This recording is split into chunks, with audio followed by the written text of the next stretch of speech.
Microsoft ने एक नया फीचर मुतारफ कराया जिसके जरिए आप इस एडवांस्ड एआई असिस्टेंट को व्हाट्सएप में इस्तेमाल कर सकते हैं। कंपनी के मुताबिक इसका मकसद सार्फिन को एक ऐसा ताकतवर टूल फराहम करना है जिसके जरिए वो व्हाट्सएप पर रोजमर्रा के मुताद्दिद काम ज्यादा मुअस्सिर तरीके से कर सकेंगे।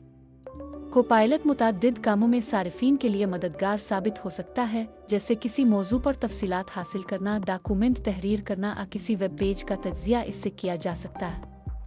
कोपायलट असिस्टेंट को व्हाट्सएप पर इस्तेमाल करने का तरीका। व्हाट्सएप में कोपायलट को शामिल करना काफ़ी आसान है। इसके लिए माइक्रोसॉफ्ट की ऑफिशियल वेबसाइट पर जाकर क्यूआर कोड को स्कैन करें। कोड स्कैन होने के बाद ये एआई असिस्टेंट आपकी कॉन्टैक्ट लिस्ट में शामिल हो जाएगा, जिसके बाद अब जब मर्जी इससे चीट कर सकते हैं। इंग्लिश से हटकर भी मुताद्दिद ज़ुबानों में कोपायलट से राब्ता किया जा सकता है। कोपायलट पर अब तहरीरी हिदायत के जरिए तस्वीर भी तैयार करवा सकते हैं। DE3 टेक्नोलॉजी को पायलट का हिस्सा है।